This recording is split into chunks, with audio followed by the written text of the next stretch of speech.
শুভ সকাল বন্ধুরা। তো তোমরা সকলে কেমন আছো? আশা করছি সকলে খুব ভালো আছো, সুস্থ আছো। আজ নতুন আর একটি ভিডিও তোমাদের সকলকে জানাই অনেক অনেক ভালোবাসা। আর আজকে হলো মঙ্গলবার, এখন ঘড়ি কাটাতে ঠিক সময় হয়েছে সকাল ওই 6টা মতো। তো আজকের ব্লগটি আমি সকাল থেকেই শুরু করছি। রোজ যেহেতু তোমাদের সঙ্গে সকাল থেকেই বেশিরভাগ সময় ব্লগটি শেয়ার করি, আর আগের দিন তোমাদের ওই 12টার দিক থেকে ব্লগটি শেয়ার করেছিলাম। আজকে সকাল সকাল মামাম সোনাও ঘুম থেকে উঠে গেছে, দেখো ওকে একটু বাইরে নিয়ে যাচ্ছি। আর আজকে বেশ কুয়াশা একটু পড়েছিল, আমি উঠেছিলাম ওই 5:30টার দিকে। তো তখন আর তোমাদের সঙ্গে ব্লগটি শেয়ার করিনি। আর মামাম সোনাও উঠেছে কিন্তু বেশ খানিকটা আগে। বাইরে যেহেতু কুয়াশা, ও একদমই বিশ্বাস করতে চাইছিল না, তার জন্য একটু ওকে বারান্দা থেকে দেখিয়ে নিয়ে আসলাম।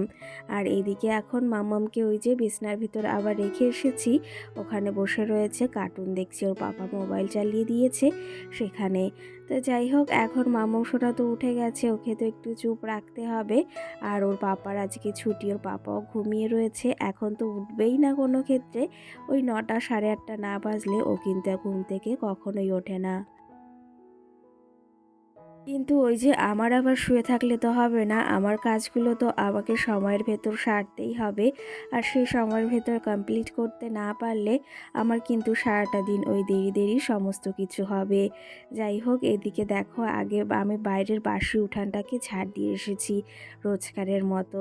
তো সেটা ঝাড় দিয়ে এসে তারপরে এই যে ঘরে এসে আমি এখন টেবিলটাকেও পরিষ্কার করে নিয়েছি। কি জানো তো, এই খাওয়ার টেবিলটাকে আমি এই সুন্দরভাবে গুছিয়েছি, আমার কিন্তু বেশ ভালো লাগে জানো তো। তোমাদের আমার এই টেবিলটাই গোছানো কার কার ভালো লাগে অবশ্যই তোমরা কমেন্ট করে জানিও। আর এইদিকে সকাল সকাল না, ভাবলাম যে আরও কিছু কাজ রয়েছে, তাহলে ঘরের কাজটা আগে সেরে নিই, তারপরে বাদবাকি কাজগুলো করে নেব।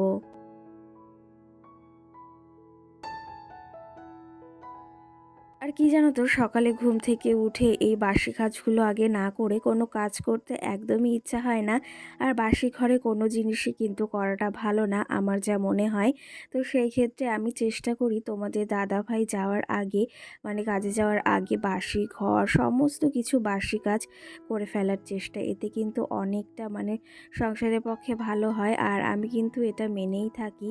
অনেকে আছে এই কাজটা মেনে থাকে, কারণ কি জানো তো, বাসি ঘরে কোনো টাকা পয়সা বা কোনো মানুষজন ঘর থেকে বেরোনো ভালো না। আমি যেটা শুনেছি সেটা তোমাদেরকেই বললাম। তো সেই ক্ষেত্রে চেষ্টা করি যখন ওই যে তোমাদের দাদাভাই ঘুমিয়ে থাকতে থাকতে বা মামাম ঘুমিয়ে থাকতে থাকতে সংসারের সমস্ত বাসি কাজগুলো সেরে নেওয়ার। আর এতে কিন্তু আমাদের নিজের সংসারেরই মঙ্গল হয়। আর আমরা গৃহবধূরা যদি এই কাজগুলো মেনে থাকি না, তাহলে সংসারে কিন্তু অনেক আয় উন্নতি বৃদ্ধি পায়। এই জিনিসটা কিন্তু আমি ছোটোবেলা থেকেই দেখেছি, আমার মাও মেনে এসেছে। তো সেই ক্ষেত্রে আমিও চেষ্টা করি, কি আমিও সবসময় এই কাজটি করার চেষ্টা করি। আর দেখেছো কম্বলের মানে ওই যে ইসের ভেতর, মশারির ভেতর আমার মামাম সোনা মোবাইল দেখছে, আর ওর পাপা তো ঘুমিয়েই রয়েছে।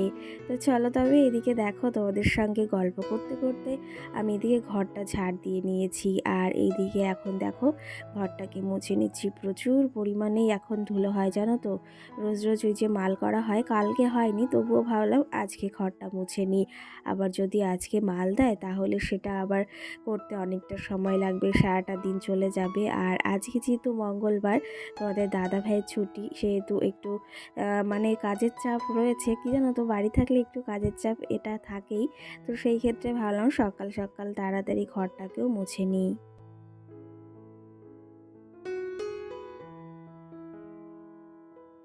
কি জানো তো, আমি চেষ্টা করি সব সময় যখনের কাজটা তখনই যদি করে রাখি, তাহলে আমাদের নিজেদের কিন্তু অনেকটা খাটনি কম হয়, আর পরবর্তীতে সেই কাজগুলো করা লাগে না। তো সেই ক্ষেত্রে এই যে ঘরটা আমি কিন্তু রোজ সকালেই মোছার চেষ্টা করি। আর এই যে যেহেতু বাসি ঘরটা রয়েছে, আর ঘরটাকে যদি সকাল সকাল মুছে নিই, তাহলে সকালের মানে কাজগুলো হয়ে গেল, আর আমার এদিকে নিজের জন্য একটু সময়ও পেলাম।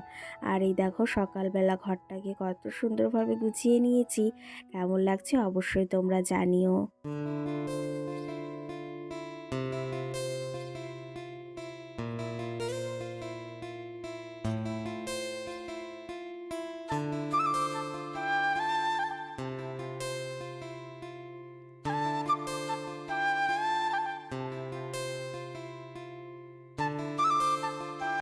তো দেখতেই পেয়েছো ঘরটাকে সুন্দর পরিপাটিভাবে সাজিয়ে রেখে এসেছি।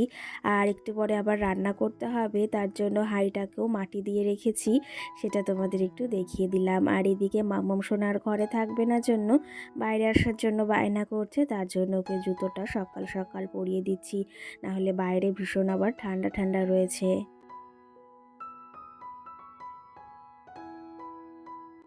টিয়া টিয়া টিয়া হাতে তোমার রাগ কেমন করে রাঙাতে তো খায় লঙ্কা চাল। গুড গার্ল, আর একটা বলো, নটন নটন বলো, নাহলে চাঁদ উঠেছে বলো।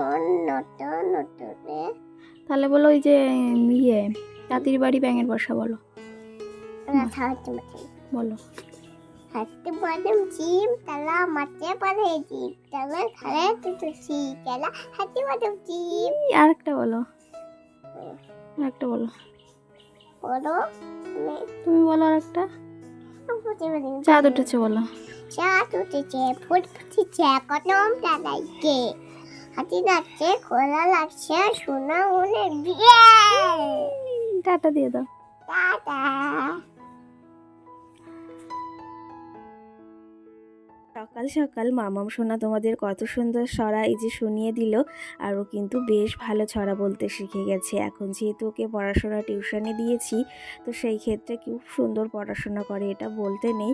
তবুও জানো তো আমি দেখেছি অনেক বাচ্চারা ভীষণ বায়না করে, পড়তেই চায় না, দিদিমণিকে দেখলে উল্টে পালায়, কিন্তু আমার মেয়ের ক্ষেত্রে সেটা একদম নয়। তো আজকেরই মানে ঘটনা সেটা হচ্ছে জানো তো, ঘুম থেকে উঠেছে, মানে ঘুমিয়েই রয়েছে, আমরা তিনজনেই ঘুমিয়েছিলাম, তো দিদিমণি এসে ডাকছে, আর তখন ঘুম থেকে উঠে মাম্মামকে পড়তে বসিয়েছি। কি সুন্দর যে পড়লো সেটা আর কি বলবো, অন্য বাচ্চারা হলে একটু বায়না কিন্তু করেই থাকে, তো এই জিনিসটা বেশ ভালো লাগে জানো তো। যাই হোক, তোমাদের সঙ্গে এটা শেয়ার করলাম। আর এদিকে দেখো ফ্রিজ থেকে মাছ বের করে নিলাম। আজকে আর তোমাদের দাদাভাইকে বলেছি বাজার করতে হবে না, ঘরে প্রচুর সবজি রয়েছে, তার পাশাপাশি এখনও চিকেন মাছ রয়েছে, শুধু শুধু কেন আনবো বলো। আর শুধু শুধু যদি এনে নষ্ট হয় সেই জিনিসগুলো, আমার মনে হয় ওটাও করা উচিত নয়। আর আমার মনে হয় ওই জিনিসগুলো নষ্ট করাটাও উচিত না, কারণ একটা পয়সা ইনকাম করতে বা একটা পয়সা যদি তুমি কখনো না পাও, তখন কিন্তু কেউ তোমাকে উপকার করবে না, বা একটা পয়সা দিয়ে বলবে না যে এটা নেই। তো সেই ক্ষেত্রে আমাদেরই উচিত, বা আমাদের গৃহবধূদেরই উচিত তার স্বামীদের সুবুদ্ধি দেওয়ার আর সেই কাজগুলো করার, যেটাতে আমাদের সংসারেরই উপকার হবে। আর আমাদের মতো সাধারণ গরিব ঘরের বউদের ওই যে ফুটানি না দিয়ে নিজেদের কাজ নিজেদেরই করতে হয়, আর সেটা কোন ক্ষেত্রে ভালো হবে কোন ক্ষেত্রে খারাপ হবে সেটা কিন্তু আমাদেরই বুদ্ধি দেওয়া উচিত আমাদের স্বামীদেরকে। আর শুধু শুধু কেন বলো তো, টাকা পয়সা নষ্ট করে নিজেদের ওই পরবর্তীতে মুশকিলে পড়তে হয়। ওই যে বললাম, একটা টাকা যদি কম পড়ে কেউ কখনো তোমাকে সেটা দেবে না। তো যাই হোক, ফুটানিটা হয়তো একটু হলেও হতে পারে মাঝে মাঝে, কিন্তু সব সময় চেষ্টা করি সংসারের সমস্ত দিকে খেয়াল রাখার। এতে কিন্তু আমাদের সংসারের লোকজনের ক্ষেত্রে অনেকটা মঙ্গল, আর সংসারের ক্ষেত্রেও অনেকটা মঙ্গল। এটা যদি আমরা বুদ্ধি খাটিয়ে করি গৃহিণীরা, তাহলে সংসারের পক্ষে ওই যে বললাম অনেকটা মঙ্গল। যাই হোক, তোমাদের সঙ্গে অনেক গল্প করলাম, এদিকে রান্নাঘরেও চলে এসেছি। আর আজকে ওই রুই মাছ ছিল, সেটাই রান্না করব কুমড়ো আলু দিয়ে, আর তার পাশাপাশি ওই যে মটরশুঁটি ফুলকপি আলু টমেটো দিয়ে ভাজা করেছি, ভীষণ ভালো লাগে জানো তো খেতে। আর এই যে মাটির উনানেই রান্না করছি, আজকে সকাল সকালই রান্নাটা বসিয়েছি। আজকে আর সকালে স্নানটা সারিনি, কারণ মাথায় শ্যাম্পুও করতে হবে, এখনও শ্যাম্পুটা আনা হয়নি। আগের দিন তোমাদের দাদাভাই শ্যাম্পু আনার মানে এনেছে ভেবেছে, কিন্তু শ্যাম্পুটাই আনেনি, শুধু কন্ডিশনার নিয়েই চলে এসেছে। চলো তবে, এদিকে প্রায় রান্না বাড়া কমপ্লিট হয়ে গেছে। আজকে আর তেমন কিছুই রান্না করিনি, এই সমস্তই রান্না করেছি। ওই যে একটু ভাজা করেছি, সঙ্গে তরকারি করেছি, আর ডিম সিদ্ধ দিয়েছি। চলো তবে, এদিকে এখন খাওয়া দাওয়া করব, স্নানটাও সেরে এসেছি, আর সঙ্গে কিছু তোমাদের কমেন্টের রিপ্লাই দেবো।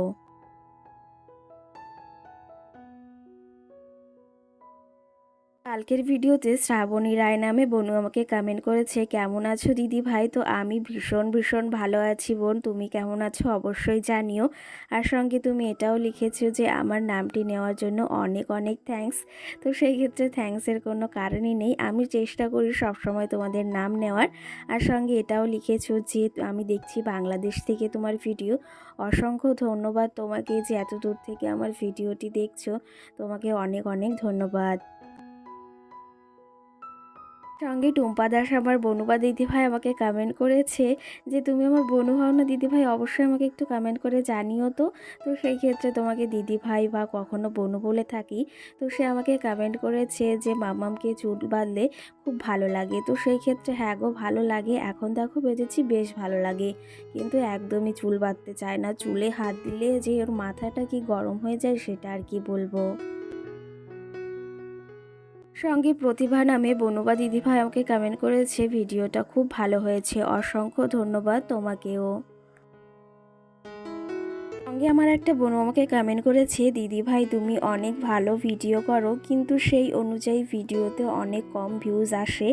আমি ছোট বোন হয়ে বলছি রাগ করো না। তো অবশ্যই বলবে তুমি, তো এতে রাগ করার কিছু নেই জানো তো। সত্যি আমিও এটা ভাবি যে সেই ক্ষেত্রে আমি দেখেছি অনেকের ভিডিও যে সেরকম একটা ভিডিও কোয়ালিটি বা ভিডিওগুলো, আমি কাউকে ছোট করছি না, কিন্তু সেই অনুযায়ী আমার ভিউজটা আগে হতো, কিন্তু মাঝখানে ভিডিও ওই যে বন্ধ করে দেওয়ার পরে আমার একদমই রিচ ডাউন হয়ে গেছে।